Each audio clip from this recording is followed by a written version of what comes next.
and sometimes it's a trial and error. Mhm. Someone might come off beginning as being your friend, and then down the line you realize, oh my God, this is not who I thought this person was. Yeah. And that's when you gotta be careful of what you share with whom. Men can't talk to their friends.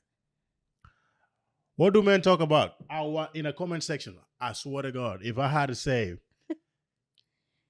and I think this is the thing that somebody said before Mhm. or earlier. Anytime you ask a man how you doing, and they say I'm good, Mhm. they're pretty much lying. I feel like there's a movement of, let's create spaces for men that will enable them not to operate in their trauma Mhm. and operate in this environment of like, okay, there's healing here, and I can trust this space not to do me dirty if that's something that I can use. Because I feel like when you share something with somebody and someone just goes and blots it out or whatever, uses it against you or whatever they're gonna do, Mhm. that's just not creating a safe space for you to be vulnerable.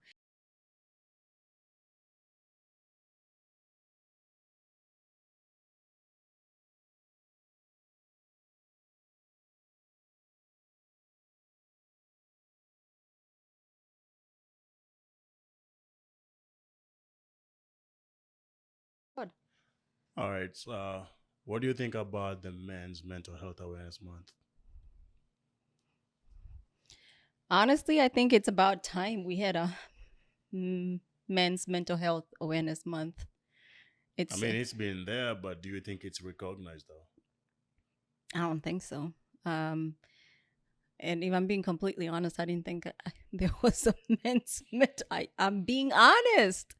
I didn't think there was anything like a men's mental awareness month. So the fact that we're having this conversation, this is good. So when did you know it came about, or when's the first time that you heard about it? Um, honestly, I believe. Okay, if I'm being completely honest, Mhm. I believe this year. Yeah, yeah, This year? yeah. I wasn't aware, and the fact that it kind of correlates with the month that Father's Day is. I wasn't aware of that until this year. Oh That makes no. that makes me want to laugh, but at the same time, it's a serious concept. But um, if you learned about it this year, the years prior to this year, Hmm. given how would I put it, the men that are surrounding your life, Hmm. did you ever think they had issues or not? I mean, yeah. I the men or the male figures around Male my life. figures, men, Yeah, it can be uncles, fathers, yeah. whatever. Yeah. And I know they do have, problems, or they go through stuff. Hmm. The one thing that has never been normalized, or something that I never knew growing up, Hmm. is men talking about their feelings. Um that was never a thing. I mean, yeah, it was never a thing. Okay, for sure. But in your dating life, Hmm. did you ever think to ask men in your datings, whatever In my periods, whatever, if they hmm had issues? And did you think, in accordance to the whatever conversations you hmm guys had, hmm do you think they were open enough? Were they truthful enough to what they were going through, or do you think? Well, let me not put words in your mouth. What did they say to you? Do you feel like they were true or not? All right, so two things. um Number one, I don't think w- during that time in my life, I don't think I was in a healthy space to either ask the right questions or ask the right way Hmm. if there was anything that was bothering, the specific person. Hmm. But also, I've run into, yes, you're gonna ask, hey, are you okay? Hmm. And someone will just brush it off and say, yeah, I'm good. And when you keep pushing, it almost becomes like, yo, why you keep pestering me? Like, it's almost Yeah. like, stop bugging me. I said I'm okay. Mhm.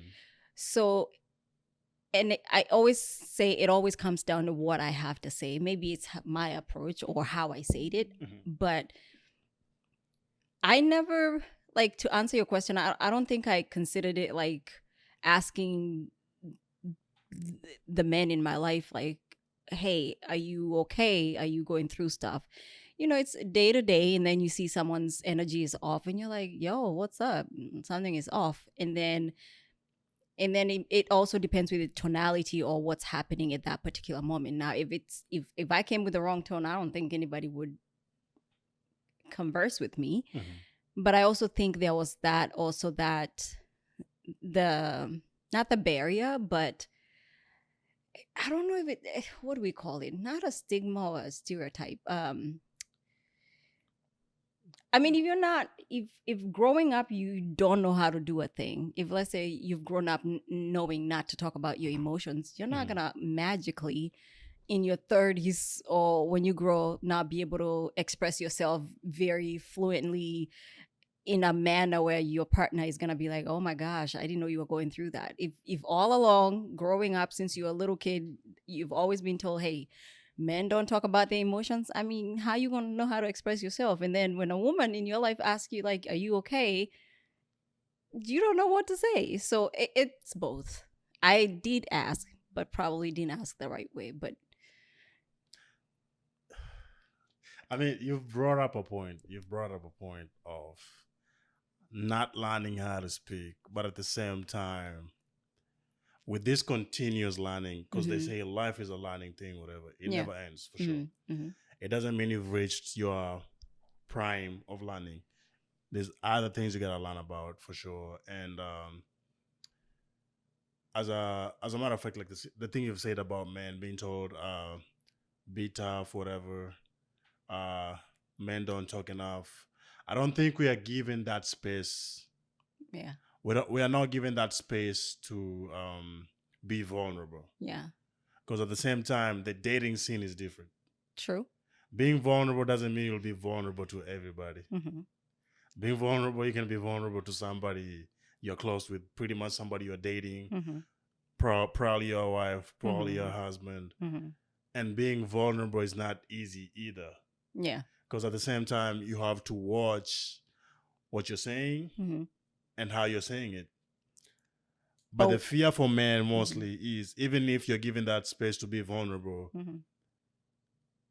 the fear that haunts you or that lingers either in your heart or in your mind Yeah. is whatever you're going to share Yeah. in private is going to be used in some type of argument or justification Why? for whatever you're doing. Why is And I it think always that way? Why is it because that it's men true. feel so? Why is it? Why don't women feel that way though? You know what I mean? Like, I'll come open up to you, and it never crosses my in that moment. Like, hey, he might go talk or use this against But me. that's a man's thing, though. I don't think I'll come and share whatever my woman said to me in private to the man. What makes you think women do share? Because you all do. Not everything. But you share to a point, it's going to come out. So it depends. It depends with who, and nowadays you gotta be careful who you share your stuff with, especially intimate stuff regarding Okay. your partner. Okay. Speaking of that, do you think women go into this, whatever they call committee? Women committee. Oh There's a women committee. When you feel like your man is not talking to you enough or is not opening enough, then you go to your girlfriends or your group friends of girls and tell them, I've been trying to tell him to talk to me. I've been trying to tell him to open up to me, but he's not. Most of the time when we do that, it's just to. But what kind of advice do your friends tell you or the girl groups give out? So, and this is why I said you have to be really careful who your friends are. If you have friends that are for you and want to see the best for you, they will never lead you astray. So again, it all comes down with what kind of friends do you have. You have friends who are not genuinely your friends, and they could care less if you had a healthy, happy relationship. And Mhm. matter of fact, if now back a little bit, and this is Okay. why I also have to say, in different stages in your life, Mhm. and I've heard a lot of married people talk about this. If you're married, there's no way you're hanging out with single girls. And I'll come back to that because Okay. when I talk about genuine people, you have to vet your friends first. You have to know that these people, like my values and their values, and sometimes it's a trial and error. Mhm. Someone might come off beginning as being your friend, and then down the line you realize, oh my God, this is not who I thought this person was. Yeah. And that's when you gotta be careful of what you share with whom. Mhm. Now, I always say every girl that I know, every female friend that I have, it could be even your sister. We always have that one person you always confide in. Mhm. You have your go-to person. This is the person that you know, like, this is my ride and die. This is the person that got my back. Yeah. And I don't think we share everything. We might share more than you guys do with your friends. Like, I'll share more. Like, you might go quiet until, things hit the fan. And that's when you're like, oh, by the way, this is happening. Or I'm getting a divorce and you've been friends with somebody for forever. And they're like, oh. But I feel like as we do life, we have what I call checkpoints.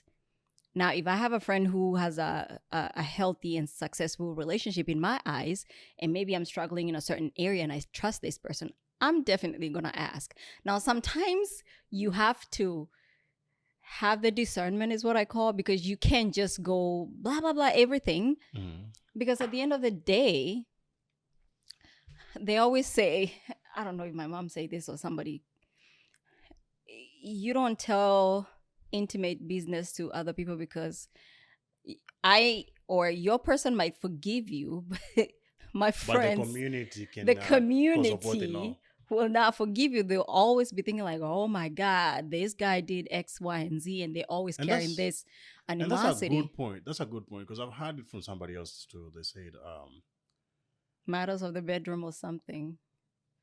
I mean, yeah, in the streets, probably not the streets, but I think most people know the story of two people sleep in the same bed is a bit different from what you hear from the streets. Absolutely. Yeah. And probably these two people, they were fighting today. Mm-hmm. Last week, somebody was out there blabbing about their fight, but that fight ended the same night. But at the same time, society or whoever she or he blabbed to, Mm-hmm. they don't know the fight was over. Yeah. And so they're still So now carrying they're the still held up onto the concept of they're still fighting or yeah. they're in a bad place. Yeah. But these people mended their problems. Yep. And I think that's where issues come in. True. So, and that's why I said you have to have a ride or die who, and we joke this all the time with my girlfriends. If I said something like, oh, if I come to my person and tell Mhm. them like this is what's happening with me and my person, Mhm.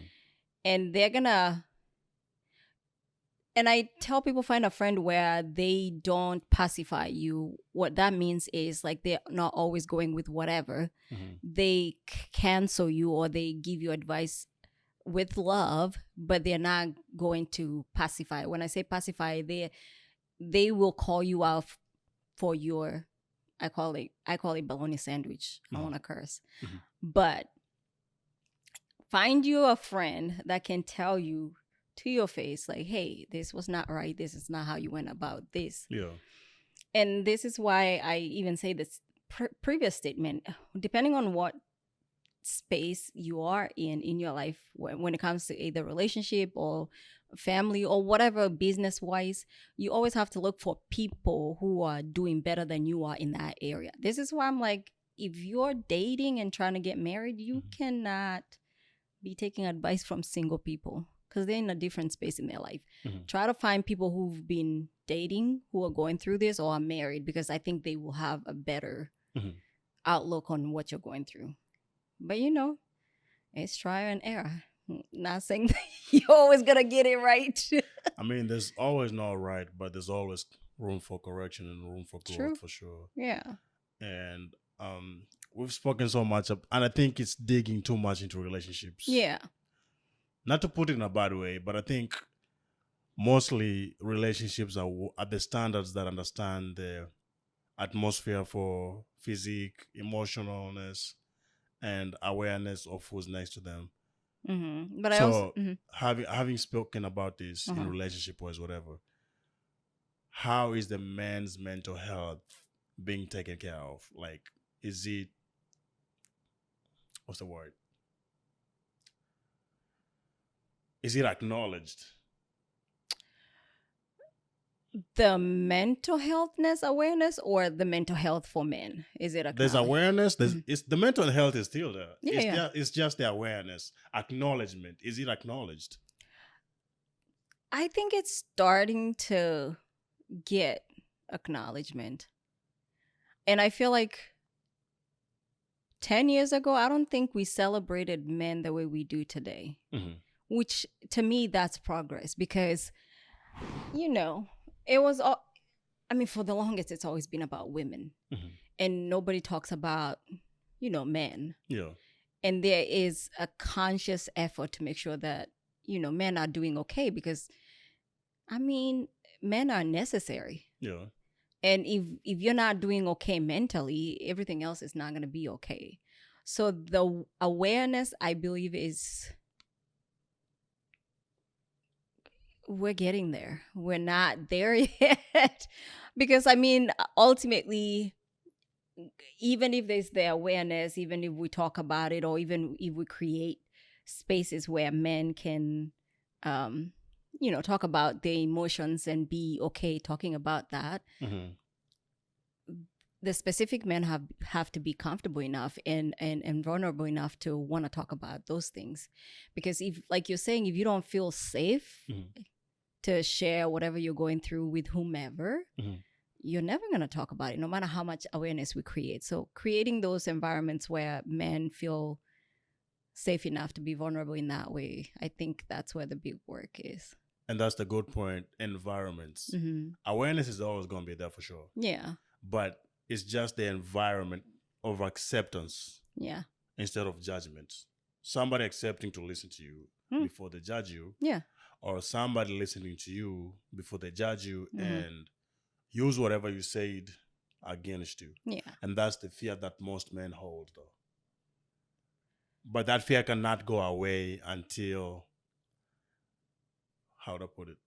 It cannot go away until it's practically proven that whatever I said cannot be used against me. So I think, I'm not going to say all men, I think there's men out there, they practice giving bits of what they go through and they wait for a given time and see if whatever they said is going to come back to be used against them. We're doing baits.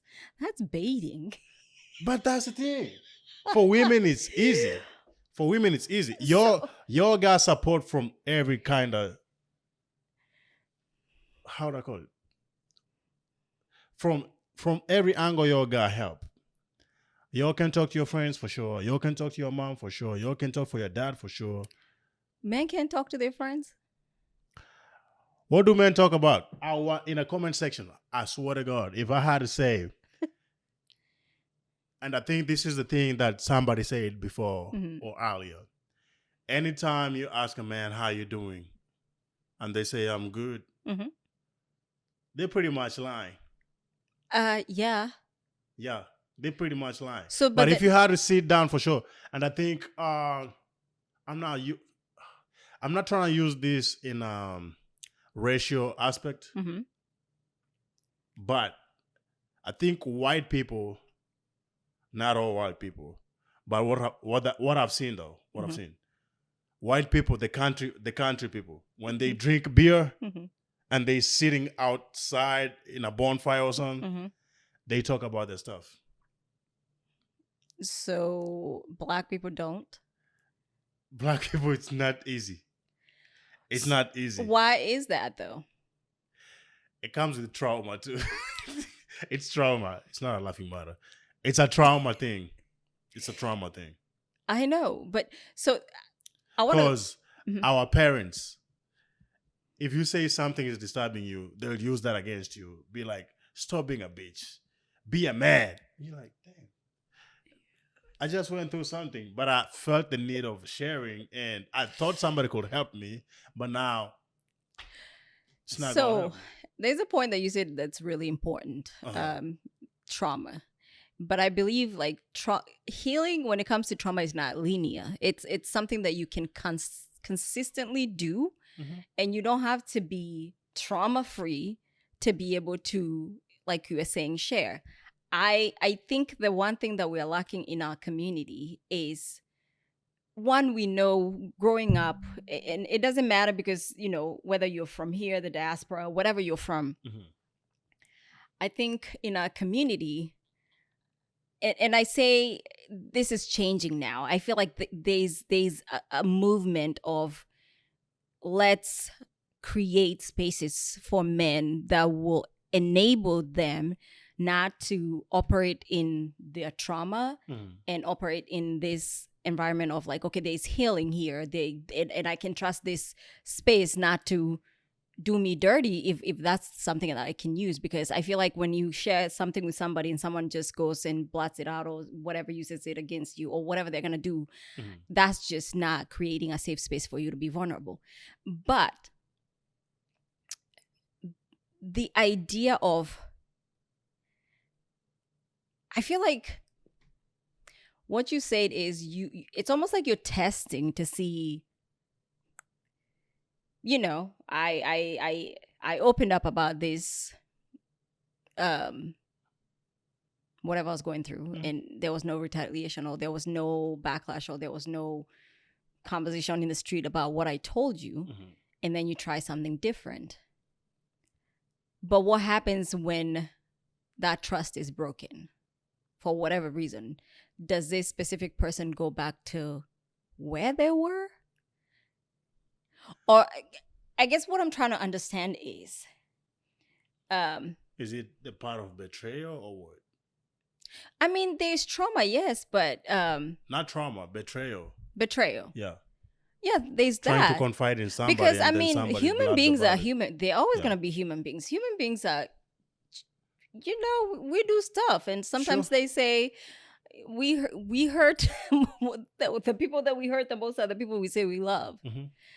And I'm not saying that that's what it is, but at one point someone is gonna hurt you when you thought this person is not gonna hurt you. Now, do you start going retrieving back to where you came back from, or do you at that specific point take responsibility and say, okay, I don't want to go back to being enclosed and not talking about my emotions and my feelings, because my mental health is so important, not just for the people around me, but for me as an individual. Because if I'm not okay mentally, then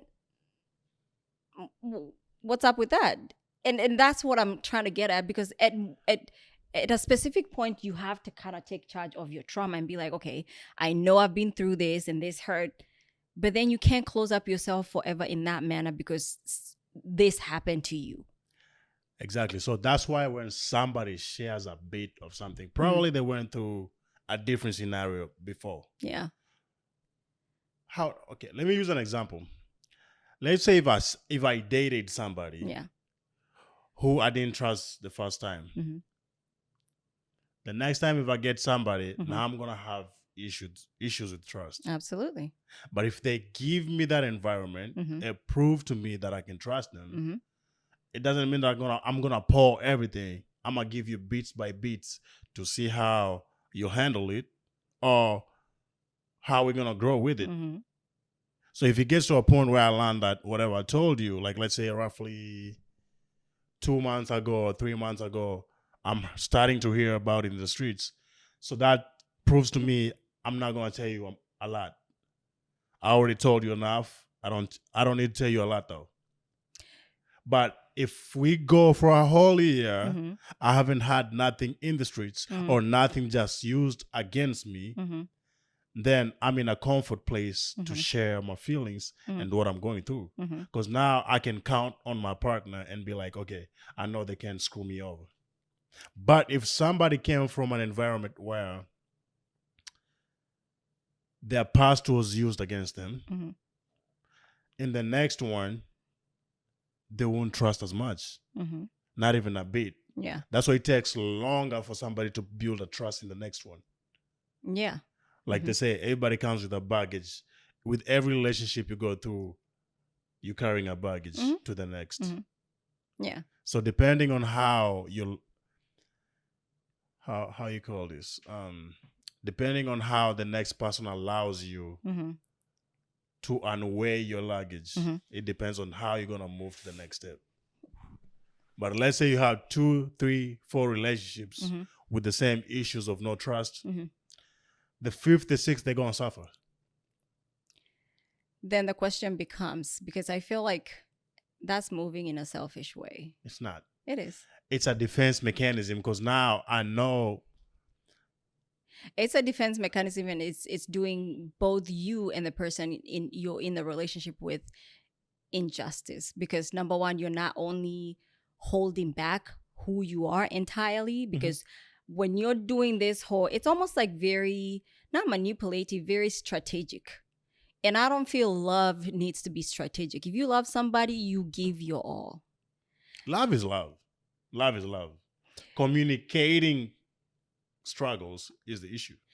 It's not communication struggle, because you're able to communicate, but the problem here is, do you trust this person? And I always say, if you don't trust the person you're in a relationship with, there's no relationship at all. I know what you're talking about. No, I know what you're talking about. But trust is different from confiding.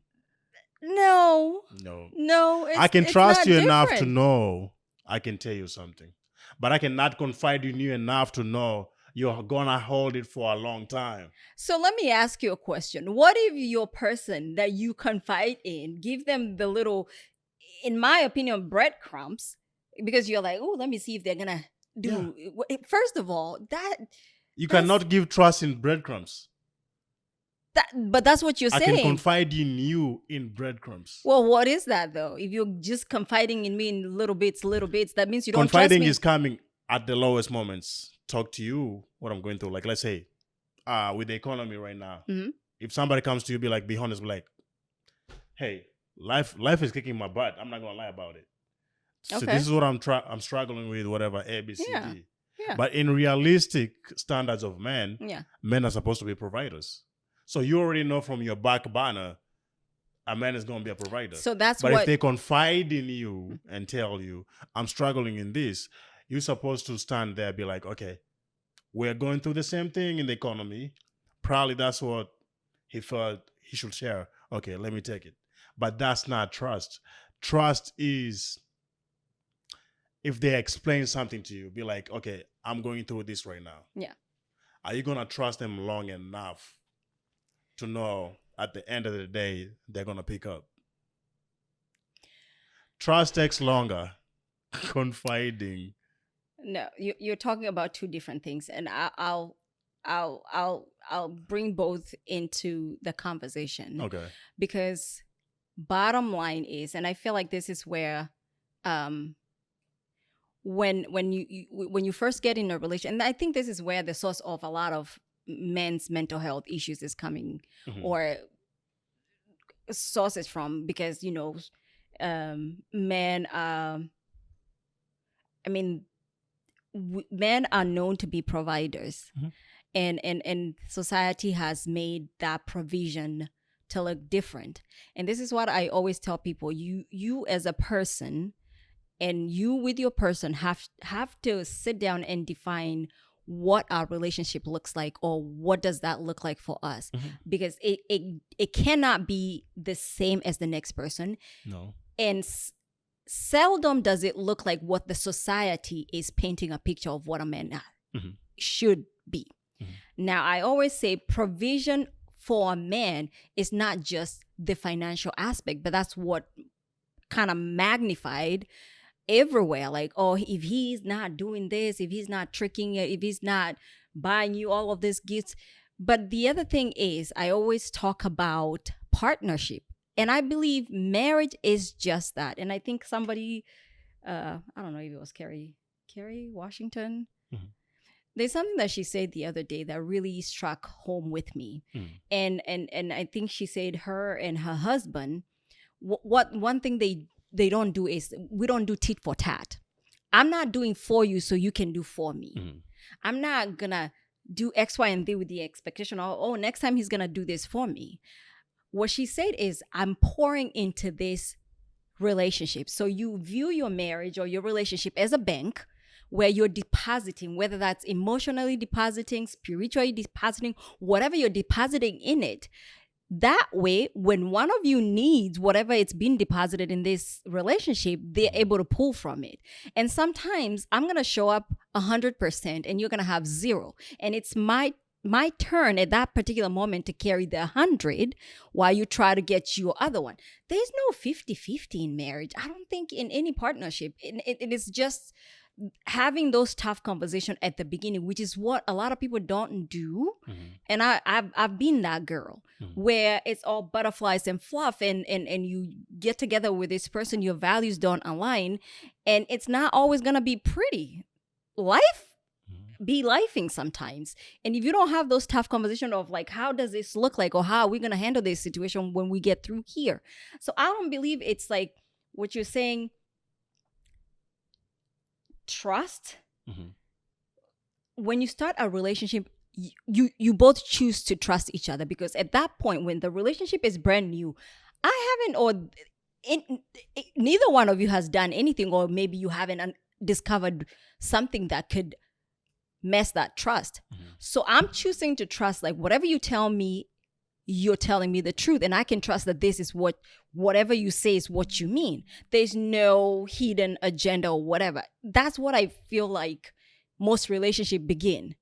And until that trust is broken, that's when it becomes a problem, because somebody either steps out or does something that messes up the trust, and then rebuilding trust is where the problem comes in. But at the beginning of it, I don't think you should go into any relationship with and this is why maybe they say heal from your previous, because you don't want to bring, and it's never going to be, okay, I just say healing is not linear. So you might be not entirely healed, but maybe you've learned coping mechanisms of, like, when a certain emotion comes through, you're like, oh, wait a minute, this is not realistic. This is just my trauma. And if you're able to identify those moments of like, yo, maybe I'm not experiencing what I think I'm experiencing, is just what I've gone through that's coming up. So you can't just go in a relationship and start saying, okay, I'm gonna test the water and see if whatever I tell this person is gonna, be carried in a certain way. Like, I feel like that's dangerous. Testing waters is different. And from the trust thing that you talked about, you've tackled it from a different angle. Pretty much the same thing I was saying, different angles. It's just the same thing. I was not contradicting that. It's just the confiding in somebody is what I was trying to bring the difference in, because it's hard for men to confide. Yeah. It's hard for men to confide. So do you think that men have the responsibility to be able to do them, like to heal? They can heal. You as a man, do you think it's your responsibility to make sure that you're not showing in relationship in spaces, and it can be a relationship with your even relatives or your friends even. Do you feel like that's your responsibility to show up in those rooms without operate, like you're not projecting your trauma onto the people that you're meeting with? But why does it have to be only my responsibility? It has to be both parties. Now, this is where I'm going to catch you. Let's say, for example, you have met a girl. You're dating that girl. This girl doesn't know nothing about your past because you haven't confided in her. True or not? True. So how is she supposed to know what you're dealing with if you haven't even talked about it, but you're steady expecting her to, like, miraculously know, like, oh wait, I've gone through this, and this. This is where you share and say, yo, listen, I've been through this, I've been burnt in this way, and I'm hoping this is not what I'm gonna run into. You gotta speak up. It's not a miracle expectancy. Like we said, provide the room for.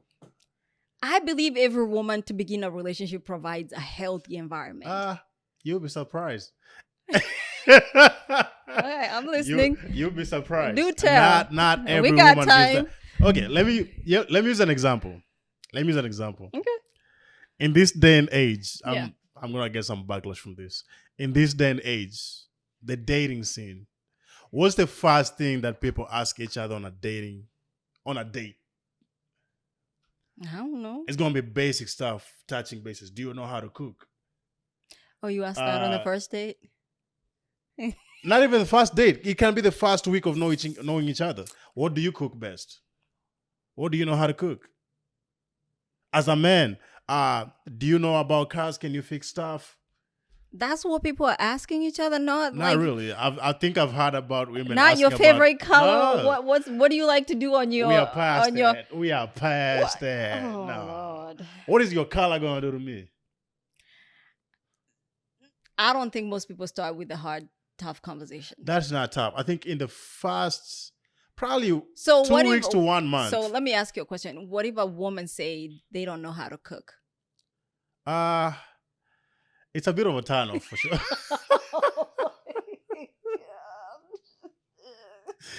It makes So- me start. So, It makes me start so second should we guessing. be turned off when a guy says they can fix a car? It doesn't have to be a car for sure, but can they figure out how to? To what? Fix the car? Yeah. Okay. Can they figure out how to? Okay. The question is, if the woman doesn't know how to cook, can she figure out how to? Get What the if food? you know how to cook and the girl knows how to fix a car? What percentage is that in the? I mean, I know it's not, but you know, this is We're talking from tradition days to modern days now. that's the traditional way where the woman's role was to keep the And home that's and how cook. it's known Known where? in the society. No, it's not. Let me So, for real. Let I'm me being ask honest. you, from your background, Mhm. how many women do you know who don't know how to cook? For my background, a lot. You sure? Even if they know how to cook, they choose not to cook.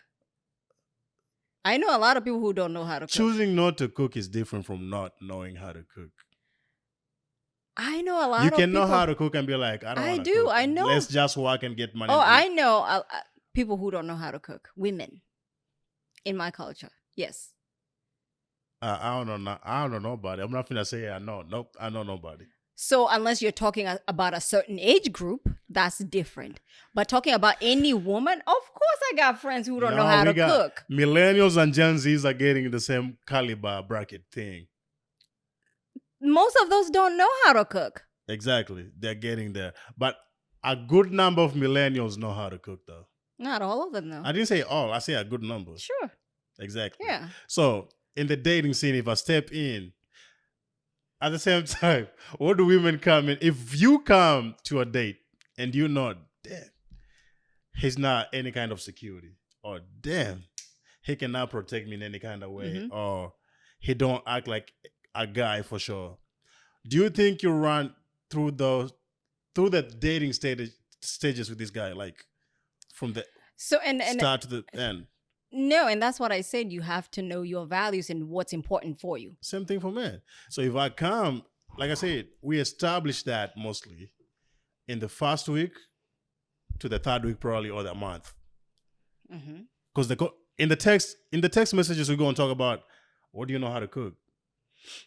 It's not only going to be about colors. Mm-hmm. See, and at the same time, women say this: be a man, organize, plan out. Tell me we're gonna go out on this date, because a man is supposed to be what? Planning,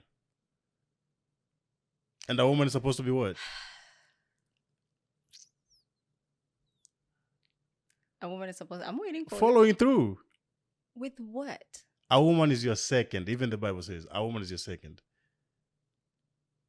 All right. So let's. But forget that. We've gone too far from. I'm thinking we went left. Yeah. I want to put a pin on this conversation, not on where we're heading, because I feel like. Talk to me about your values. About what do you look for when you're looking for in a woman? Because I think that I'm gonna skip this. It was about- no, I think this will give us a better understanding, because I feel like once you know, Uh-huh. because I believe, and this is probably gonna come off different for certain people. Mhm. I don't think about marriage in the traditional way. How do you think about it? I just said I think marriage is a partnership. It's always been. No, it has not. Okay. If you look at the roles, it's not, and maybe the roles are changing. Maybe that's what I feel like it wasn't even then. Mhm.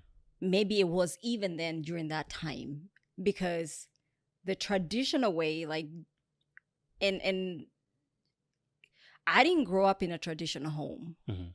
where the father was a provider and the mother, raised up the home, or made sure, the house is a home, like Mhm. cooking, making sure the kids are taken care of, Yeah. and making sure the husband is taken care of. That was not my upbringing. Mhm. That is so different from what I saw growing up. My mom was the breadwinner, Okay. and maybe that's because she was a single mom.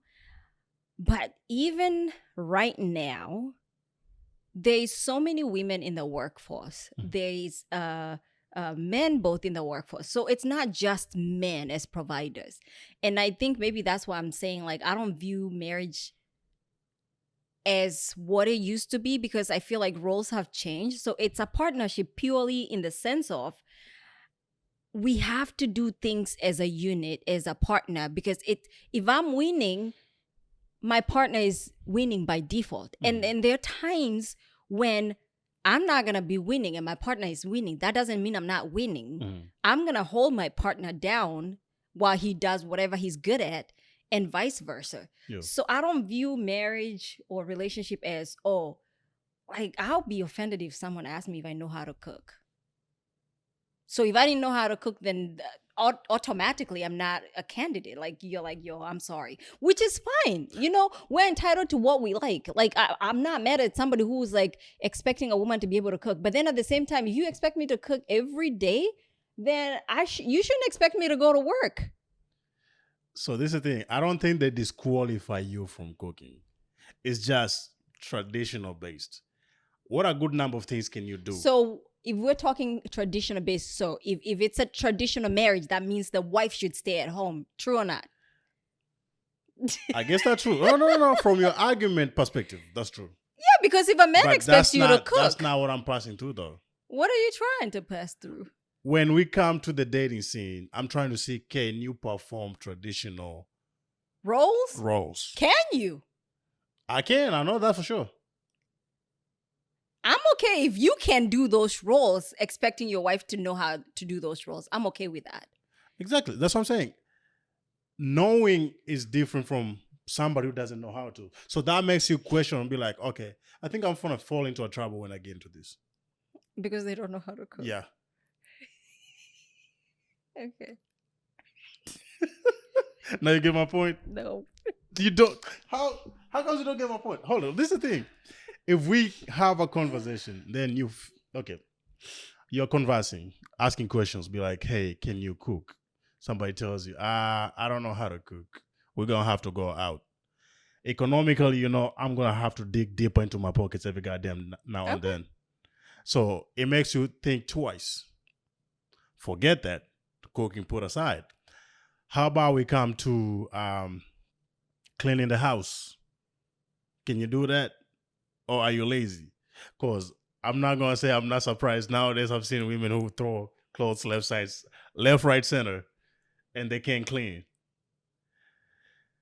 That makes you question yourself. It's the same thing. I'm not trying to use women only. At the same time, men for themselves too. If you're dating somebody and you end up out there, whatever, you have an issue, like let's say, hey, I'm stuck on the road, my tire is busted or whatever, can you help me?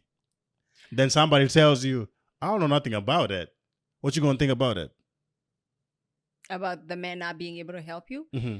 I mean, they can say they know nothing. So it depends. If they say, I know nothing about that, and that's the end of the conversation, Mhm. that's a problem for me. But if they say, hey, I don't know nothing about it, but But let give me me a find minute, let me somebody. figure something out, that's different. Yeah, Do you know what I stepping in. mean? Exactly, stepping in. Exactly. But that's what I'm saying. They don't physically have to know to do the thing. And that's the thing. Traditional men figure out. Nowadays, men, if they don't know, they don't know. Same thing as women too. If they don't know, they don't know. And you can't do nothing about it. So then bottom line comes to what we said. And I think to tie back in how this conversation even relates to men's mental health, it is so important for every person to know what is a deal breaker for me and what's not a deal breaker. Because when those things, you ignore the deal breakers from the jump, this is the things that come to Haunt you. in the back end. Because if this is a problem for you, you got to speak up at the beginning of this relationship before you guys get deeper in whatever. And a lot of people don't do it because of, it could be out of fear, selfish reasons, whatever. I don't know. It's fear mostly, because I don't think you can dig that deeper for the first times of So dating. would you, my Because it's question, going to send somebody off. but then would you rather they be sent off at the beginning of it, or would you rather go through a period of investing in this relationship that's not going anywhere? You cannot go out there dating, jumping into relationships like that. Just from Okay. the jump the same way. Now, dating you and got to give time though. no, dating and being in a relationship are two different things. Dating is pretty much, I like to call that a job interview to see if Okay. you're compatible with this person. Okay. Now, however you carry out that dating activity is different from one person to the next. Mhm. But dating, in my mind, is like, I'm trying to vet you to see if we align in these Compatible. areas Yeah. that are important to me. If we do not align in those things, then I don't want to proceed with this, because then what ends up happening is we end up in this pickle of, you're not fulfilling me in whatever ways that I expect you to, because I didn't converse and talk about what I need. Mhm. And I think that's what I was saying. All